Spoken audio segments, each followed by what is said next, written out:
The girl who planted lentils in wheat country in April of 1991, a young woman in Rooks County, Kansas, backed a pickup into a seed shed and unloaded 24 bags of lentil seed. That was enough to stop traffic. Not because lentils were valuable, not because the field was famous, not because anyone thought she had discovered something brilliant. They stopped because in that part of Kansas, a farmer who planted lentils where wheat was supposed to grow looked like a person trying to read a map upside down. Rooks County grew wheat. Winter wheat went into the ground in the fall, slept under the frost, greened up in spring, and turned the whole county the color of old brass by June. The elevators were built for wheat. The trucks were fitted for wheat. The diner conversations rose and fell with wheat prices, and the old men at the co-op could judge a stand from the road at 40 miles an hour. Wheat was not just a crop there, it was the calendar. It was the language. It was how a family explained what it had survived. So when Mara Ellison said she was going to put lentils on the West Quarter, safflower on the Sand Ridge, and Austrian winter peas along the washout ground, the first reaction was not anger, it was laughter. The laugh came from Roy Beller, the chemical and seed dealer, who had advised half the county for almost 20 years. Roy was not stupid. He was not evil. He had helped men make a living through dry years, wet years, high-interest years, and years when the bank felt closer than the rain. But Roy knew wheat. And because he knew wheat, he thought he knew the farm. He watched Mara slide a bag of lentil seed across the counter and said, "Lentil out here?" Then he smiled and added, "Girl, this is wheat country." That sentence stayed with her longer than the laughter, because Mara had not come home from Kansas State with a theory. She had come home with a warning. Her professor, Dr. Edwin Calder, had said it in a lecture hall 3 months earlier, with a black marker in his hand and a room full of farm kids staring at him like he had insulted their families. A one-crop county is a fence built from one wire. Then he drew a fence on the board, one strand, one post, one pressure point. It looks strong until the day the wrong animal leans on it. Mara wrote that sentence in the front of her field notebook. Then she wrote the numbers underneath it. A 7-year rotation study across 9 dryland farms in western Kansas had shown that adding 2 non-host crops reduced cereal disease pressure by an average of 31%. A companion budget from Colorado and Kansas extension plots found that pulse crops often earned less gross revenue than wheat, but required far less nitrogen, less chemical rescue, and less replanting after failed stands. In ordinary years, the difference looked small. In bad years, it became the difference between a loss and a farm still breathing. That was the part the men at the co-op did not hear. They heard lentils. They heard a girl with a college jacket. They heard a crop the elevator did not want. They heard a young person mistaking a classroom for a county road. Mara heard the wire humming. The Ellison farm had been 640 acres since Mara's grandfather bought it in 1948 with a loan, a truck that smoked, and more confidence than cash. Her father, Wade Ellison, took over in 1978. He was careful, quiet, and allergic to speeches. He planted the same way his father planted, not because he worshipped tradition, but because tradition had made the mortgage payment. Their land was good in some places, and unforgiving in others. The north field held moisture well. The center quarter produced the kind of wheat that made a man stand at the tailgate and smile without meaning to. But the west quarter was thin, pale ground, short on organic matter and quick to crust after a hard rain. The sand ridge burned up early almost every summer. Along the washout, water tore a shallow scar through the soil each spring, then left it hard as brick by harvest. Wade knew those weaknesses. He had farmed around them for years. Mara wanted to stop farming around them and start learning from them. She brought the plan to the kitchen table in February. Her mother, Lorna, had the books open beside a cup of coffee gone cold. Wade sat with a pencil behind one ear and a wheat seed catalog under his hand. Mara spread out 3 pages from her notebook and began with the ground. Nobody liked.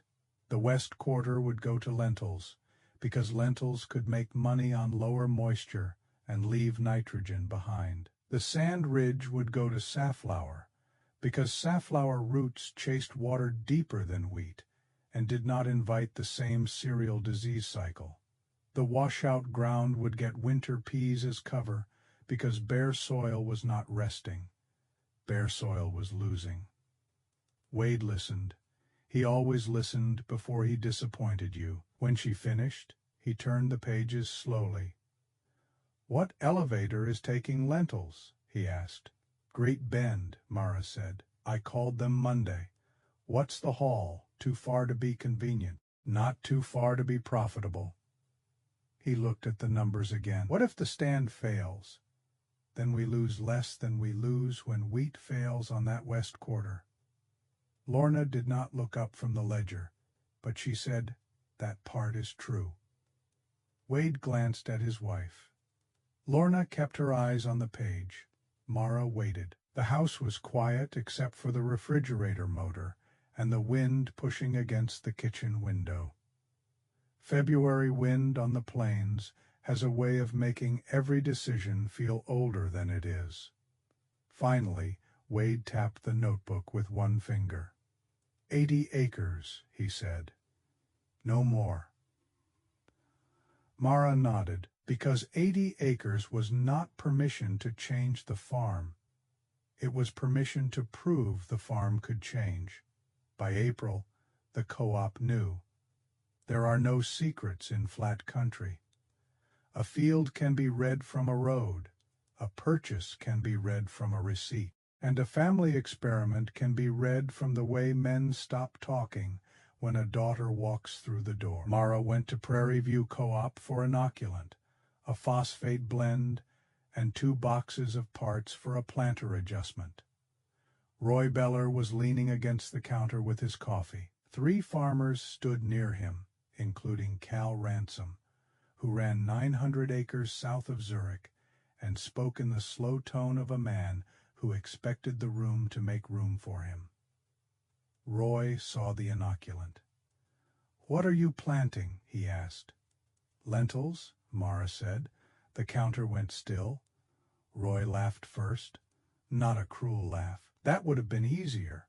It was the fond laugh a person gives a child who has made a brave mistake. "Lentils?" he said. "Out here?" Cal smiled into his coffee. "Your dad sign off on that?" Mara looked at him. "Yes."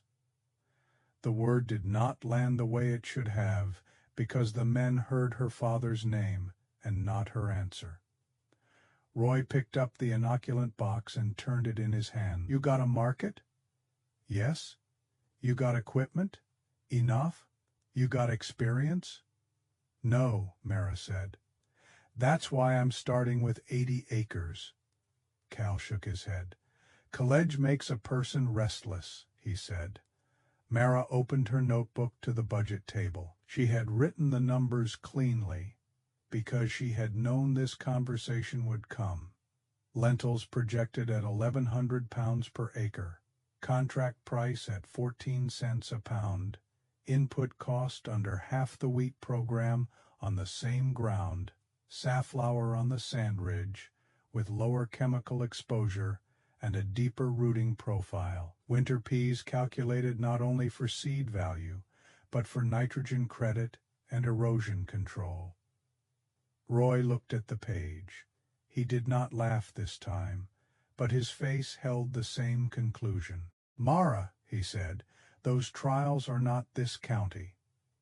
"No," she said, "but the physics are."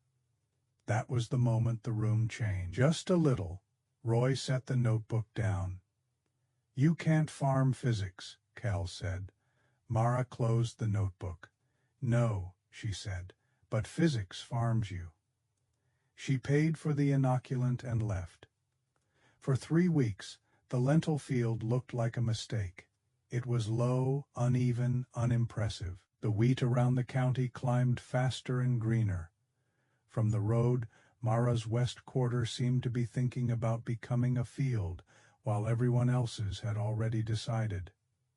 At the co-op, Roy said the stand looked thin. Cal said Wade had been patient with that girl longer than he would have been. Somebody else said the west quarter had never been worth much anyway, which was how men protected themselves from being wrong in advance. Mara walked the rows every evening. She counted emergence. She checked nodulation. She dug roots with a pocket knife and shook the soil loose carefully, as if the plant were evidence in a case no one else had agreed to hear. By June, the field stopped looking like a mistake. The lentils filled in.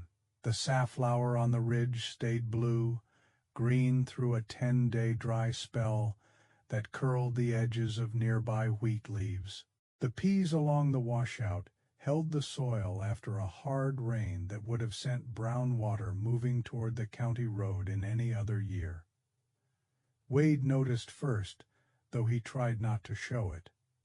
He came in from checking the north wheat and found Mara at the kitchen table with soil samples labeled in paper bags. "The ridge looks better than I expected," he said. Mara kept writing, but smiled. "It looks better than the wheat did there last year." I said, "Better than I expected." I heard you. That fall, the numbers were not dramatic enough to change a county. They were dramatic enough to change a kitchen. The lentils yielded 1,240 pounds per acre, better than Mara's projection. After hauling and input costs, the west quarter netted $83 per acre. Wheat on comparable Ellison ground netted 46. The safflower did not look impressive in the truck, but the budget mattered more than the truck. It cleared $76 per acre on ground that had barely broken even 3 years in a row. The winter peas did not deliver a harvest check, but they delivered a soil test Wade read twice. More aggregate stability, better infiltration, a nitrogen credit large enough to reduce next year's fertilizer bill. Wade sat at the kitchen table with the notebook between them and said nothing for a long time. Mara did not push. Her father was not a man you dragged across a line. He had to step over it himself. Finally he asked, "What would you do next year?" "Not." "Are you doing it again?" "Not." "Was it luck?" "Not." "Don't get carried away." "What would you do?" Mara answered carefully. 160 acres. Same concept, more structure. Lentils west, safflower ridge, peas on the washout, and a small canola strip to test disease break on the south boundary. Wade looked toward the dark window where the kitchen reflected back at him. 160, he said. Lorna turned a ledger page. "That still leaves 480 in wheat," she said. Wade looked at her. She did not look up. 2 days later, he told Mara, yes, the county did not change in 1992. It watched. That is what a county does before. It admits anything.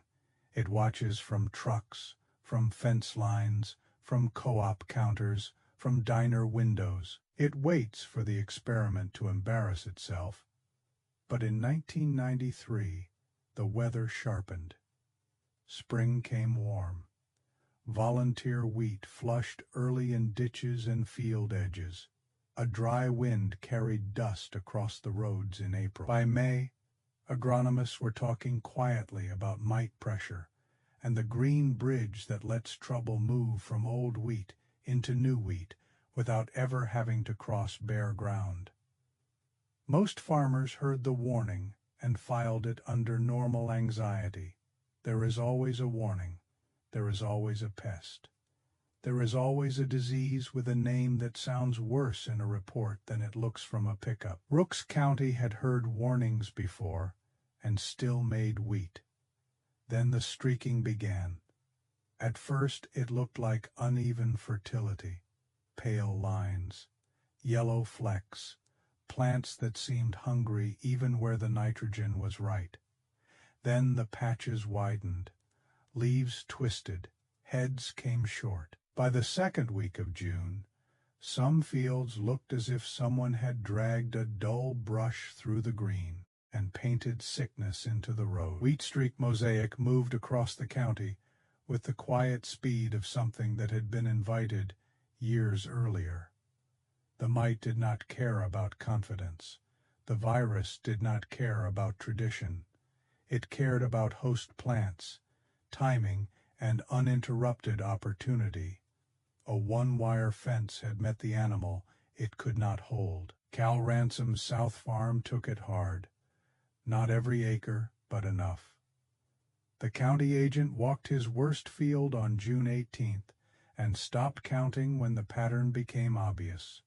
Roy Beller drove from farm to farm with a clipboard, a tight face, and fewer answers than people wanted. By harvest, the county's average loss on affected wheat ground was estimated at 28 bushels per acre.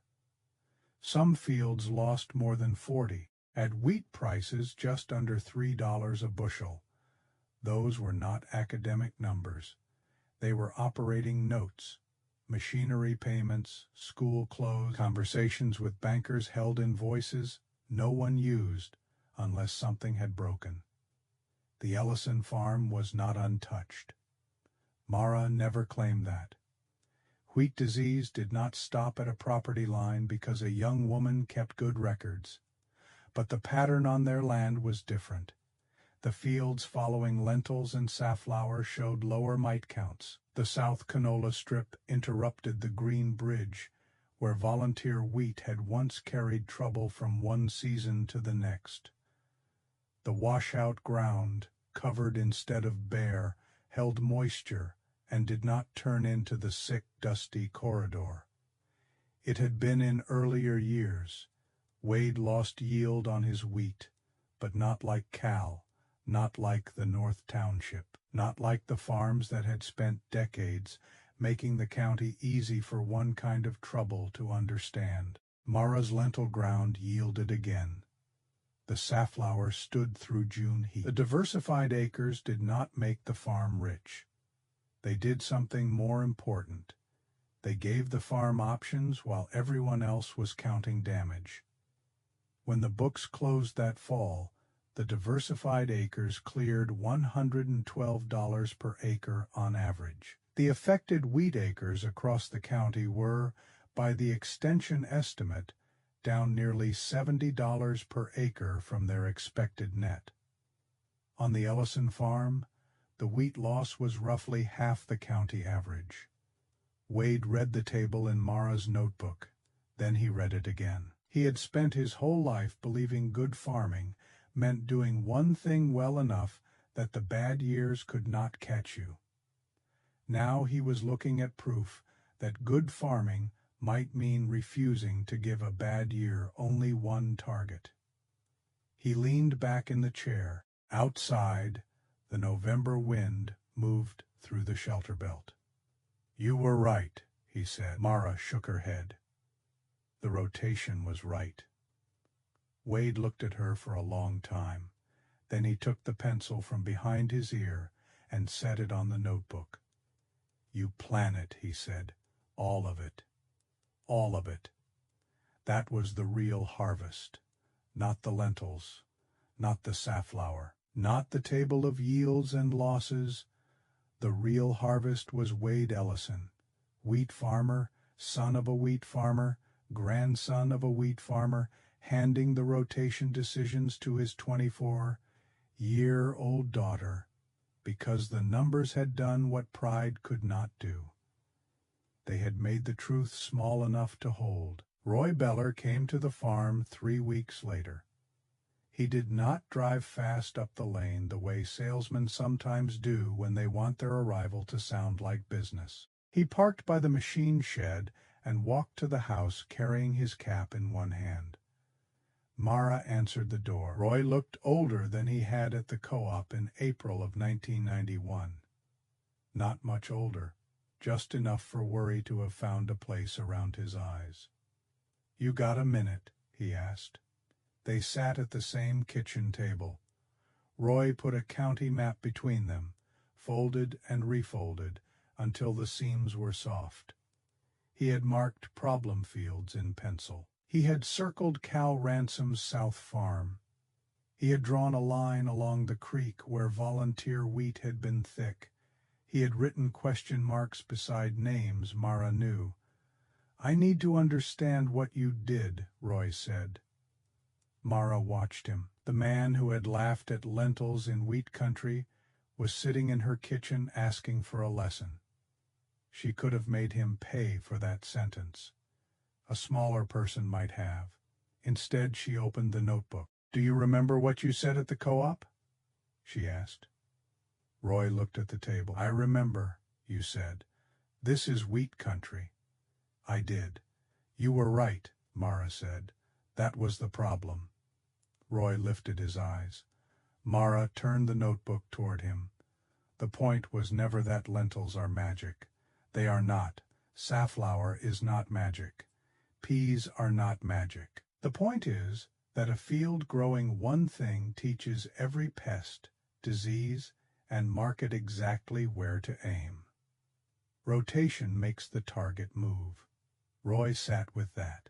Then he said, "Where would you start with a 900-acre wheat operation?"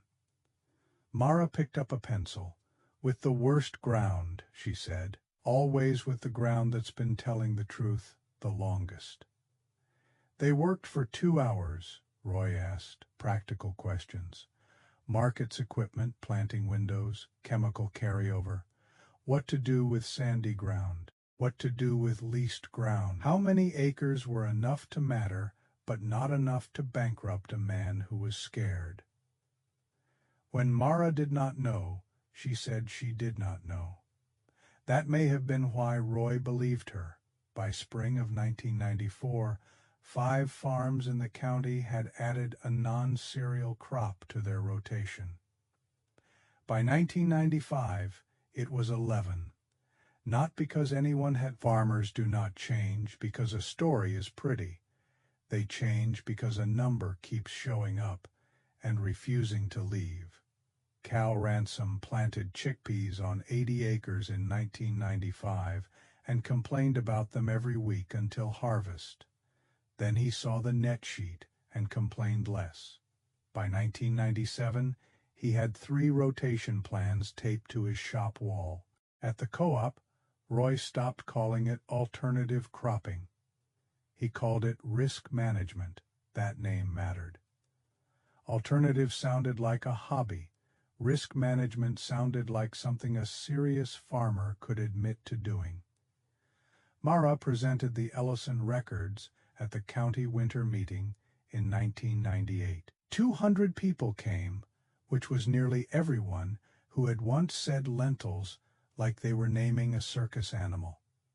She stood at the front of the room with a projector humming behind her and showed the 1993 comparison.